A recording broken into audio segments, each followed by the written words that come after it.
우리가 인생을 살아갈 때 믿음이라는 것이 얼마나 중요한지 모릅니다. 사람과의 관계 속에서도 상대방을 믿어주면요, 그 사람과 좋은 관계가 형성이 되죠. 그 사람을 불신하게 되면은 불편한 관계가 됩니다. 그래서 상대방을 만날 때 믿음을 갖고 만나는 것, 신뢰하는 것 대단히 중요하게 되죠.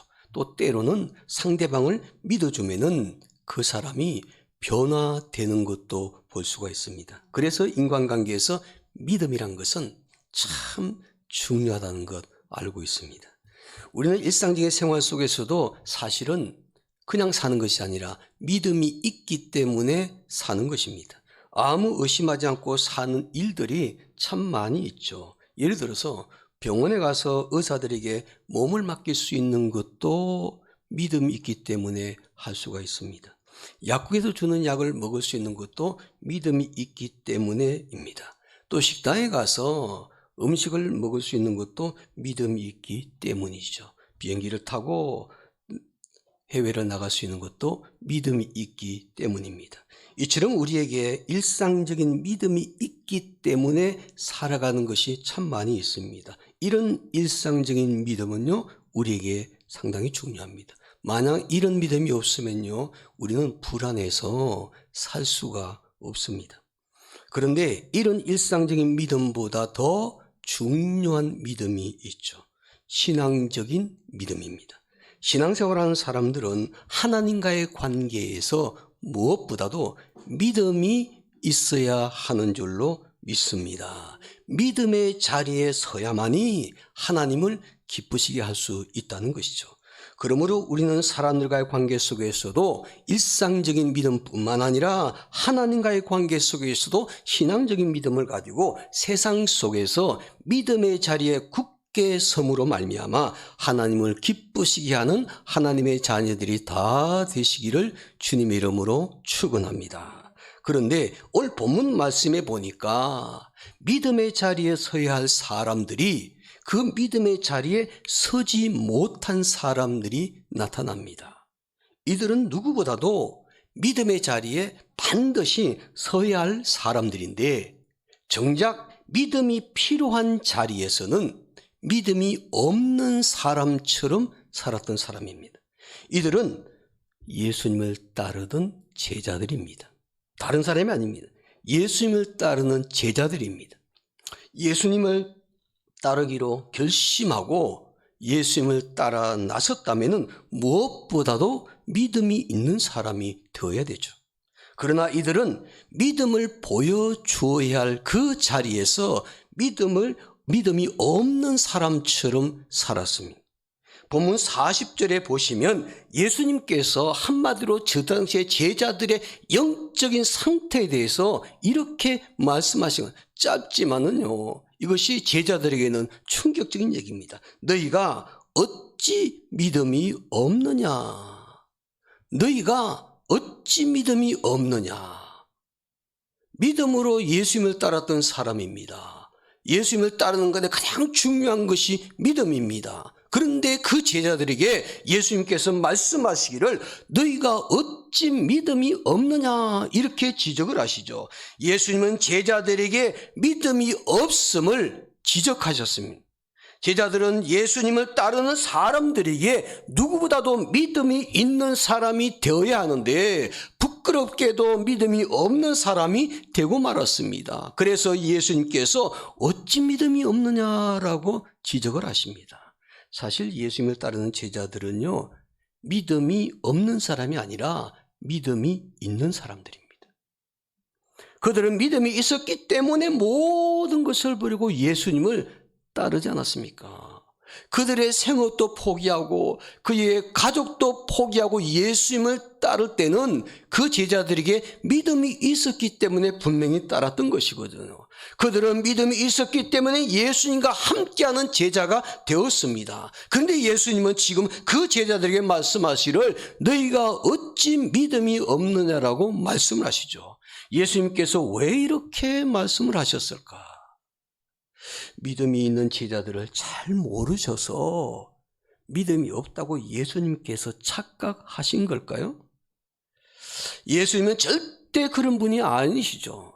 예수님께서 이렇게 말씀하신 것은 제자들에게 믿음이 없었기 때문이 아니라 제자들에게 믿음이 있었지만은 그 믿음을 나타내야 될 그 자리에서 그 믿음을 보여주지를 못했기 때문에 예수님은 그 당시에 그들을 향해서 어찌 믿음이 없느냐라고 지적을 하십니다. 예수님을 따르던 제자들이 평상시에는 믿음이 있는 것처럼 보였습니다. 또 실제로 믿음이 있었는데 정작 그 믿음을 보여줘야 될 자리에 섰을 때는 마치 믿음이 없는 사람처럼 살고 있더라는 거죠. 여러분, 제자들만 그런가요? 우리가 이 말씀을 묵상하면서 우리는 이런 제자들을 감히 손가락질할 수 없다는 것을 느끼게 됩니다. 그 제자들의 모습이 때로는요, 우리 자신의 모습이기도 하기 때문입니다. 그 제자들의 모습이 때로는 우리의 모습이기도 하기 때문에 우리는 결코 그 제자들에게 손가락질을 할 수가 없죠. 사랑하는 태민교회 성도 여러분, 우리는 믿음 없는 사람 되지 말고 믿음이 있는 사람이 되어야 할 줄로 믿습니다. 주님 보실 때 믿음이 있는 사람, 그리고 우리가 믿음을 드러내야 될 자리에 섰을 때 그 믿음을 온전히 드러낼 수 있는 신실한 신앙의 사람인 것을 분명히 보여줄 수 있는 성도들이 되시기를 주님의 이름으로 축복합니다. 본문 말씀의 배경은요, 예수님이 제자들과 함께 배를 타고 갈리호수를 건너다가 큰 풍랑을 만난 사건입니다. 제가 몇 년에 이 말씀 가지고 예수님의 관점에서 말씀을 전했는데 오늘은 예수님의 관점이 아닙니다. 제자들의 관점입니다. 이 큰 풍랑을 만났을 때 도대체 제자들은 왜 이렇게 되었을까? 예수님의 관점이 아니라 제자들의 관점에서 이 문제를 좀 들여다보면서 함께 은혜를 받기를 원합니다. 제자들이 무수하며 아우성을 칩니다. 큰 풍랑 때문에 무수하며 아우성을 칩니다. 그러나 곧 이어서 풍랑은 잠잠해지고 제자들은 죽음의 위기를 넘기게 되었죠. 이처럼 제자들이 큰 풍랑을 만나서 죽음의 죽음 위기 앞에 직면했지만 그 위기를 넘길 수 있었던 것은 딱 하나입니다. 그 배 안에 예수님이 계셨기 때문입니다. 만약요, 그 자리에 예수님이 계시지 않았다면 배가 침몰하고 제자들이 죽었을 것입니다. 그 배에 예수님이 계셨기 때문에 그 위기를 넘길 수가 있었습니다. 예수님께서 그 큰 풍랑을 잠잠하게 하셨습니다. 예수님께서 그 풍랑을 고요하게 하셨습니다. 그 풍랑을 예수님께서 다스리셨습니다. 그래서 제자들을 죽음의 위기에서 건져내 주셨습니다. 사랑하는 성도 여러분, 우리도 때로는 예기치 못한 인생 풍랑을 만날 때가 있죠. 그 인생 풍랑으로 인해서 우리는 인생이 자초될 것 같은 위기를 경험할 때가 많이 있습니다. 그러나 우리 인생의 배에 주님이 함께 계신다면 우리는 믿음으로 그 인생 풍랑을 극복할 수 있는 줄로 믿습니다. 우리 인생의 배에 주님을 모시고 함께 항해하는 사람들은 인생 풍랑과 폭풍을 만난다 할지라도 믿음의 자리에 굳게 서서 그 위기를 믿음으로 극복할 수가 있는 것이죠. 그러므로 인생 풍랑을 만났을 때 주님과 함께하며 믿음의 자리에 굳게 서서 믿음으로 사는 사람이 되어서 그 풍랑을 잘 극복하고 승리하는 인생이 되기를 주님의 이름으로 축복합니다. 본문에 보니까 큰 풍랑을 만났을 때 제자들의 태도를 발견할 수가 있는데요, 그것은 믿음의 자리에 서 있지 못한 사람의 특징을 보여줍니다. 믿음의 자리에 서 있지 못한 사람, 인생 풍랑이 찾아왔을 때 믿음의 자리에 서야 하는데 믿음의 자리에 서지 못했을 때 나타나는 그 모습이 제자들의 모습과 똑같더라는 것입니다. 자, 그러면 우리가 인생 풍랑 만났을 때 믿음의 자리에 서지 못하면 어떤 사람이 될까? 제자들의 모습에서 그 답을 발견하게 됩니다. 첫째로, 믿음의 자리에 서지 못하면 인생 풍랑을 만났을 때 불평하는 사람이 됩니다. 믿음의 자리에 서지 못하면요, 불평하는 사람이 된다는 거죠.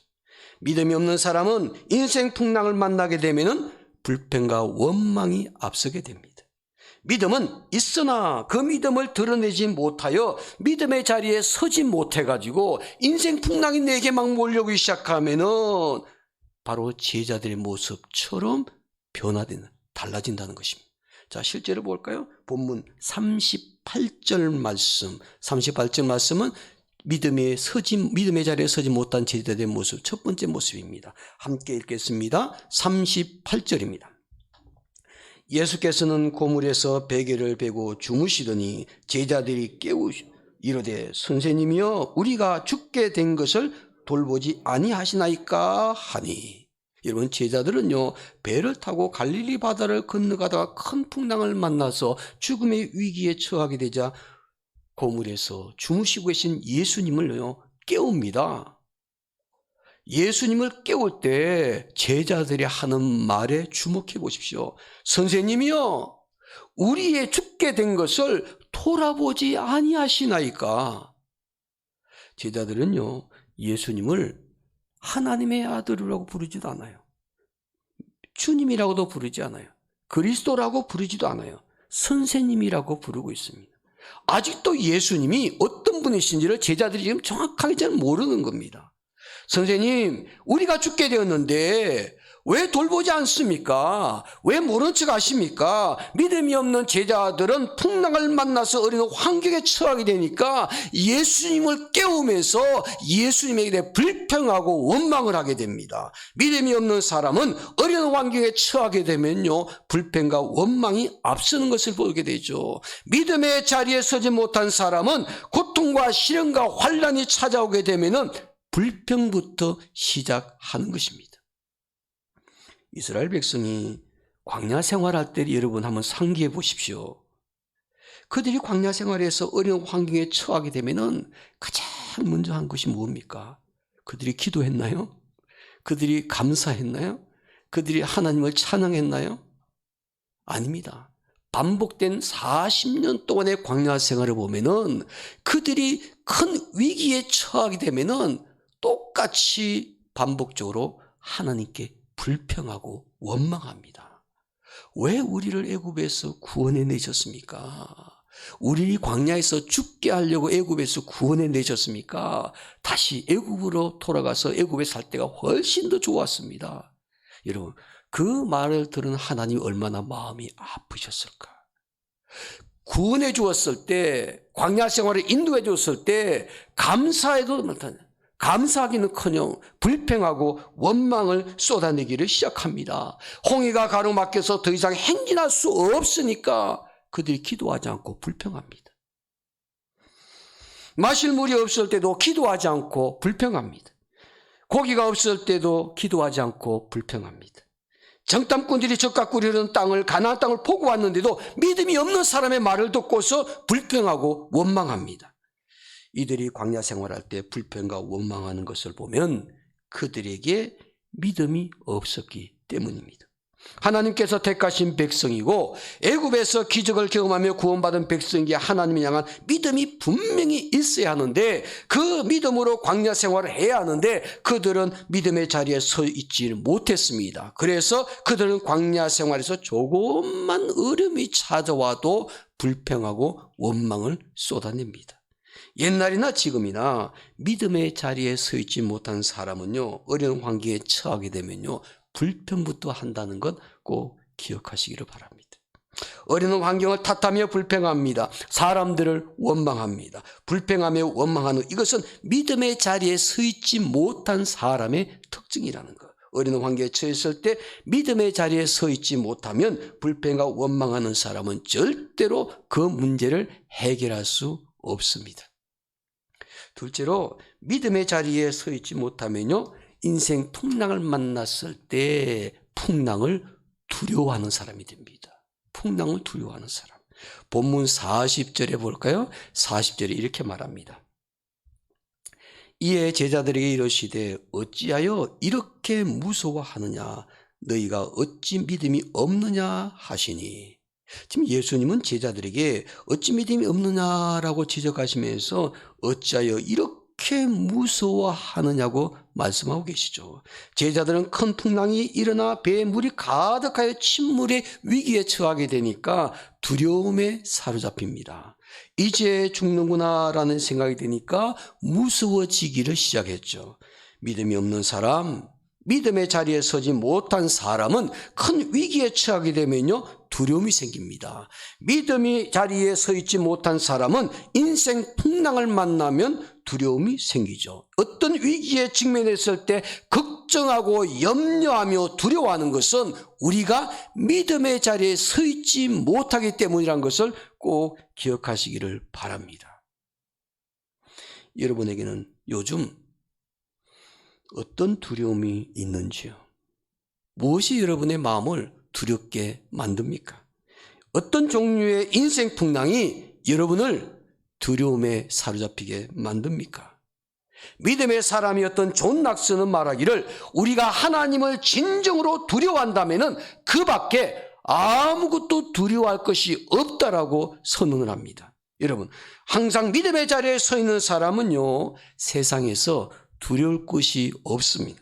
믿음의 자리에 선 사람은 인생 풍랑도 두려워하지 않습니다. 믿음의 자리에 굳게 서 있는 사람은 심지어 죽음 앞에서도 두려워하지 않습니다. 하나님은 인간의 근본적인 문제인 죄와 죽음의 문제를 해결해 주신 분입니다. 구원자이십니다. 하나님께서 우리의 죄와 죽음까지도 해결하셨다는 그 사실을 믿고 믿음의 자리에 서 있게 되면은 무엇이 두렵겠습니까? 하나님은 우리 인생의 풍랑을 해결하시는 전능하신 하나님이 되시는 줄로 믿습니다. 하나님께서 우리 인생의 풍랑을 해결하신다는 믿음을 가지고 그 믿음의 자리에 굳게 서 있게 되면 무엇이 걱정되고 염려되시겠습니까? 하나님께서 우리 인생의 문제를 해결할 수 없는 것이 없다고 믿음을 가진 사람이라면 그 믿음의 자리에 굳게 서 있다면 무엇이 두렵겠습니까? 성경에서 말씀합니다. 시편 56편 3절에서 내가 두려워하는 날에는 주를 의지하리라. 내가 두려워하는 날에는 주님을 의지하겠습니다. 하나님을 의지하겠습니다. 즉 믿음의 자리에 서겠다는 것입니다. 믿음의 자리에 선 사람은 세상을 두려워하지 않고 오직 두려워할 것은 하나님밖에 없습니다. 믿음의 자리에 굳게 서서 하나님만을 의지하고 하나님만을 두려워하는 사람은 세상에 아무것도 두려울 것이 없는 사람이 되어야 될 줄로 믿습니다.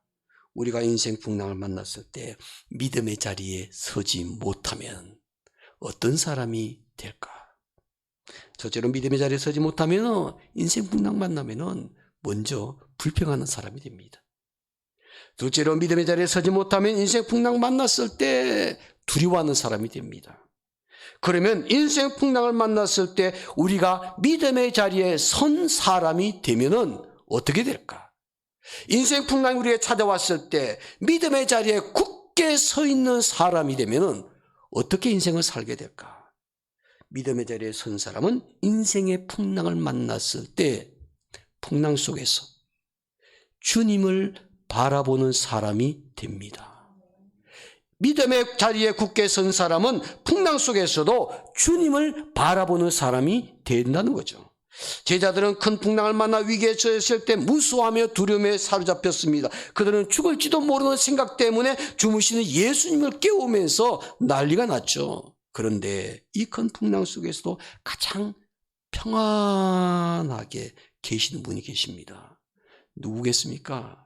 예수님이십니다. 오늘 본문에 보니까 큰 풍랑을 두려워하지 않습니다. 죽음의 위기 앞에서도 걱정하거나 염려하는 것이 하나도 없습니다. 바로 그분은 예수님이십니다. 예수님은요, 큰 풍랑이 몰려와서 배가 침몰해서 죽을 위기에 처했는데도 오늘 본문에 보니까 그분은 무엇하고 계십니까? 주무시고 계십니다. 주무시고 계십니다. 그것도 성경에 보니까 편히 주무고 계셔. 불편하게 주무시는 건 아닙니다. 인생 풍랑이 찾아와도 오늘 저와 여러분 예수님처럼 편히 쉬는 사람이 되었으면 좋겠습니다. 실제로 이것을 보십시오. 본문 37절과 38절 말씀 제가 부분적으로 읽어드리겠습니다. 큰 광풍이 일어나며 물길이 배에 부딪혀 들어와 배에 가득하게 되었더라. 38절입니다. 예수께서는 고물에서 베개를 베고 무엇하시니? 주무시더니.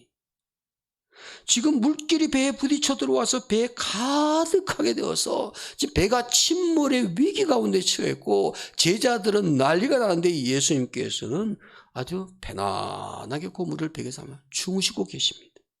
예수님은 베개까지 베시고 편안히 주무시고 계신다고 성경은 말하고 있죠. 아무 걱정이나 염려도 하시질 않습니다. 풍랑 때문에 무서워하지도 않습니다. 평안히 주무시고 계시는 예수님. 여러분, 그렇다면 제자들도요, 평안을 누리려면 어떻게 해야 될까요? 큰 풍랑 속에서도 평안을 누리려면 어떻게 해야 될까요? 예수님을 바라보며 예수님처럼 따라하면 됩니다. 예수님을 바라보면서 예수님처럼 따라하면 되는데, 배에서 편안히 주무시고 계신 그 예수님처럼 우리는 잠을 자면 됩니다. 오늘 저와 여러분들이 그 자리에 있으면 이런 사람이 되셔야 됩니다.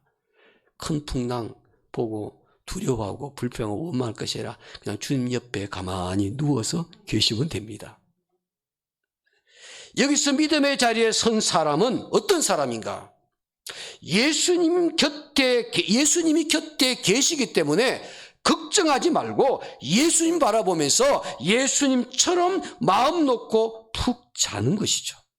예수님 곁에 누워 깊이 잠들어 버리게 되면 걱정과 근심하지 않습니다. 풍랑 때문에 두려워하지를 않습니다. 문제는 예수님은 편히 주무시고 계시는데 제자들은요, 잠도 자지 않고 깨어 있다는 것이 문제죠. 예수님을 바라보지 않고 무서운 풍랑을 바라보게 되니까, 깨어서 예수님 바라보지 않고 풍랑을 바라보니까 그들이 불평하면서 두려움에 사로잡히게 되는 것이죠. 여러분, 예수님을 바라보며 예수님이 주무시면 자기들도 자고, 예수님 바라보면서 예수님이 깨시면 그들도 깨면 되는 것이죠. 믿음의 자리에 선 사람은요, 환경 바라보지 않고 예수님 바라보고 예수님을 닮아가는 사람이 되어야 될 줄로 믿습니다. 여러분, 예수님을 따르던 제자들의 그 모습을 다시 한번 여러분 한번 상기시켜 보십시오. 그들이 어떤 인생을 살았습니까? 그들의 삶의 흔적이 어떠했습니까? 예수님을 바라보면서 예수님처럼 행동했으면 아무 문제가 없었을 터인데, 예수님 바라보지 않고 환경 바라보니까 예수님 따라하지를 못했던 것. 다시 말하면 예수님과 정반대의 모습으로 살았을 때가 있었죠. 그때마다 성경에 보니까 문제가 생겼습니다. 예수님이 주무시면 제자들은 어떻게 합니까? 깨어 있습니다. 예수님이 깨어 있으면 제자들은 잠들어 있습니다. 이런 제자들을 보면요, 문득 저는 그런 생각이 납니다. 오늘처럼 비 오는 날 이야기가 생각이 납니다. 비 오는 날 청개구리 얘기가 생각이 납니다. 청개구리처럼 정반대로 행동하는 것이죠. 예수님께서 겟세마네 동산에서 땀방울이 핏방울이 되도록 깨어서 힘써 기도하시면서 제자들에게 이렇게 당부하셨죠. 여기 머물러 나와 함께 깨어 있어라. 시험에 들지 않게 깨어 있어 기도하라.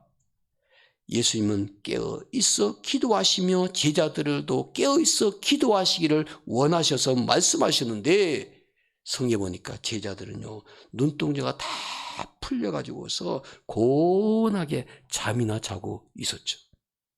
믿음의 자리에 선 사람은 어떤 상황 속에서도 환경 바라보지 않고 주님을 바라보는 것인 줄로 믿습니다. 이것을 잘 표현해주는 성경 말씀, 하나님이 우리에게 주신 말씀이 있죠. 바로 히브리서 12장 2절입니다.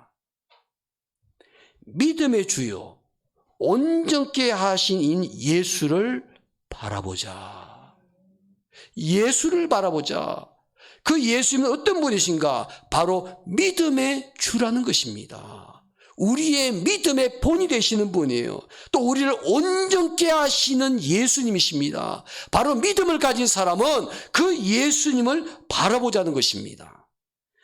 믿음의 자리에 굳게 선 사람은 믿음의 주가 되신 예수님을 바라보는 것입니다. 믿음의 자리에 선 사람은 우리를 온전케 하시는 예수님을 바라보며 사는 것입니다. 믿음의 자리에 선 사람은 주님을 바라보며 주님을 닮아가는 것입니다. 주님 말씀 듣고 그 말씀대로 사는 것입니다. 주님 가신 길이라면 좁은 길이라도 주님을 바라보며 그 인생 길을 따라가는 것입니다. 주님 남기신 발자취라면 주님을 따라 바라보면서 그 발자취를 온전히 따라가는 것입니다. 이것이 바로 믿음의 자리에 선 사람의 모습입니다. 사는 쌤은 2023년도에는 우리가 일어나 빛을 발해야 될 사람인데 무엇보다도 믿음의 자리에 설 수 있는 사람들이 되기를 원합니다. 지난주에는 다시 믿음의 자리로 돌아와야만 합니다. 믿음의 자리에 돌아왔다면 이제는 믿음의 자리에 선 사람이 되셔야 됩니다.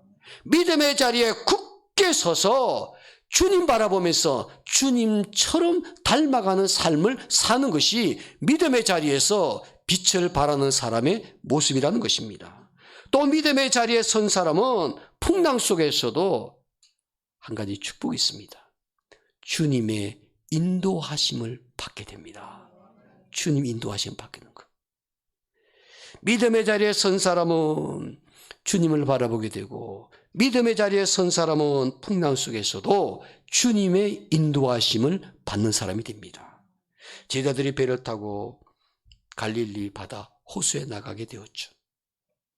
왜 이들이 갈릴리 바다 배를 타고 건너편으로 가게 되었을까? 그들이 옛날에 어부였기 때문에 갈릴리 바다에서 놀았던 사람이기 때문에 갈릴리 바다가 그리워서 그들이 갈릴리 바다에 배 타고 나간 것일까요? 또 그들이 고기 잡고 싶어서 갈릴리 바다로 나가신 걸까요? 성경은 이렇게 말합니다. 그들이 갈릴리 바다에 배를 타고 나갔던 것은 예수님께서 인도하셨기 때문입니다. 예수님께서 그렇게 가자고 말씀하셨어요. 주님의 인도하심이 있었기 때문에 배를 타고 갈릴리 바다에 나갔습니다.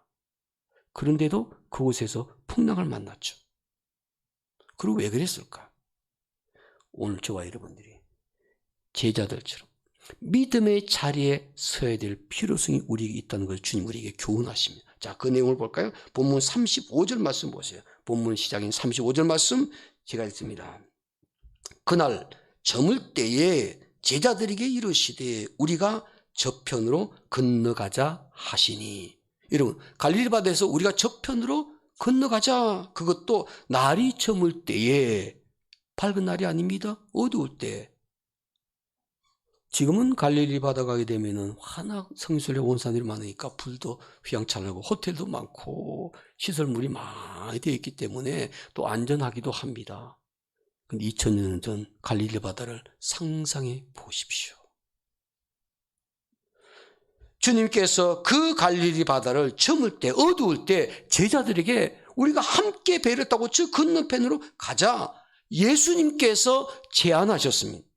예수님이십니다. 예수님이 가자고 말씀하셨습니다. 예수님께서 그 길을 인도하셨습니다. 예수님께서 말씀하시고 제자들을 그리로 가자고 인도하셨는데, 그렇다면은 믿음의 자리에 서 있는 사람들은 갈릴리 바다 바라보지 않고 주님께서 가자고 하셨으니까 주님과 함께 흥겹게 기쁘게 믿음으로 그 자리를 따라 나서면 되는 것입니다. 주님이 인도하시면 가는 것입니다. 배에 타자 그러면 타시고, 배에서 내리자 그러면 우리가 내리면 되는 것입니다. 항상 믿음의 자리에 서 있는 사람은요, 주님 인도하심에 민감하게 반응하고 그 주님 인도하심 따라 사는 사람이 되셔야만 합니다. 비록 풍랑을 만났을지라도 주님께서 인도하시는 길이기 때문에 우리는 이런 생각 갖게 되지 않습니까? 그분께서 인도하신다 했으니까 그분께서 책임지시겠지. 주님께서 가자고 말씀하셨기 때문에 주님께서 책임지시고 목적지까지 분명히 갈 것이라는 확신을 가지고 주님을 신뢰하면 되는 것입니다. 이것이 바로 믿음의 자리에 선 사람의 모습입니다. 주님의 뜻인데, 주님이 인도하시는 길인데 그 길을 갈까 말까 망설이는 사람, 믿음의 자리에 서 있지 못한 사람입니다. 가면서도 의심하고 불안해하고 두려워하고 불평하고 원망하는 사람은 믿음의 자리에 선 사람이 아닙니다. 환경을 초월해서 어떤 상황 속에서도 우리가 주님 뜻이고 주님 인도하심 따라 가는 금년 한 해의 삶이라면은 주님 인도하심을 믿고 신뢰하면서 믿음에 굳게 서서 주님께 맡기고 사는 사람이 되어야 될 줄로 믿습니다. 스웨덴에서 태어난 휴 에른슨이라는 사람이 있었습니다. 그는요 18살 청년의 나이 때, 비록 젊은 나이 때 그가 스웨덴 정든 고향을 떠나가지고 혼자서 미국 동부 쪽으로 이민을 갔습니다. 그런데 일자리는 찾기가 쉽지를 않았고요. 그가 가지고 소유하고 떠났던 그 돈도 다 떨어져서 이제는 서부 쪽으로 건너가서 일자리를 좀 찾아보려고 열차표를 살 수 있는 돈이 없으니까 몰래 기차 화물간에 무임승차를 했습니다. 그러다 도중에 승무원에게 발각이 돼서 실컷 얻어맞고 길거리에 내동가를 쳤습니다. 쫓겨나게 되었죠. 그는 쫓겨나서 강변에 쪼그려 앉아서 자기의 신세를 한탄합니다. 먹지 못해서 배도 고프고 서부에 가서 일자리를 찾으려도 갈 수도 없고, 그래서 그냥 앞에 보이는 강물에 내 몸을 던져버려서 죽을까, 그런 생각도 하게 되었습니다. 그런데 그가 어렸을 때 주일학교 다니면서 선생님으로 배웠던 성경 말씀 한 절이 그의 마음에 꽉 꽂혔습니다. 그 성경 말씀이 그 사람을 살렸습니다. 그 성경 말씀이 그 사람의 인생을 변화시켰습니다. 바로 그 말씀은 디모데후서 4장 7절 말씀이었습니다. 에른슨은 훗날 성공하고 난 다음에 평생 동안 이 말씀을 꼭 붙잡고 살아서 이 말씀이 그를 믿음의 자리에 서게 만들어 주었기 때문입니다. 디모데후서 4장 7절 말씀은 이런 말씀입니다. 내가 선한 싸움을 싸우고 나의 달려갈 길을 마치고 믿음을 지켰으니, 믿음을 지켰으니, 나의 달려갈 길을 마치고 믿음을 지켰으니, 그는 그 말씀을 가만히 묵상하면서 내가 어렸을 때 이 말씀을 선생님으로부터 들었는데, 그래, 내 인생길을 달려갈 때 나에게 가장 중요한 거, 지켜야 될 것이 무엇일까? 믿음이라는 것을 깨닫게 되었습니다. 믿음. 그 말씀을 가만히 묵상하면서 끝까지 배운 대로 내 믿음을 지켜야지라고 생각하면서 그 말씀 붙잡고 기도했습니다. 그는 기도하는 중에 다시 힘을 얻겨서 믿음을 지키면서 내게 주어진 인생 길을 달려가야 되겠다고 결심하고 새 출발했습니다. 30년 후에 이 사람이 몬테나 주의 주지사에 당선이 되는 영광을 안게 됩니다. 휴 에린슨은요, 몬테나주의 주지사로 30년 후에 그의 신분이 변화됩니다. 그는 자신이 어려웠던 시절을 생각하면서 끝까지 믿음을 지켰으니, 이 말씀이 너무나 귀한 말씀이기 때문에 이 말씀을 늘 주민들과 만나면서 나누면서 주민들을 그리스도의 사랑으로 돌보고 섬기고, 그러면서 그 지역 주민들을 잘 바르게 세웠습니다. 그래서 미국의 역사상요, 가장 훌륭한 주지사 가운데 한 사람이 휴 에린슨이라는 사람입니다. 그는 믿음의 자리에 서야 될 때 믿음의 자리에 섰던 인물입니다. 성경은 말씀하십니다. 로마서 8장 28절에서 우리가 알거니와 하나님을 사랑한 자 곧 그 뜻대로 부르심을 입은 자들에게는 모든 것이 합력하여 선을 이루느니라. 하나님의 뜻대로 부르심을 입은 사람, 주님의 뜻대로 인도하심을 받는 사람, 이런 사람에게는요 인생 풍랑이 문제가 되지 않습니다. 주님께서 그 인생 풍랑까지도 사용하셔서 합력하여 선을 이루어 주시기 때문입니다. 그러므로 하나님이 사랑하신 자가 되려면 어떻게 해야 될까? 딱 하나입니다. 믿음의 자리에 선 사람이 되셔야 됩니다.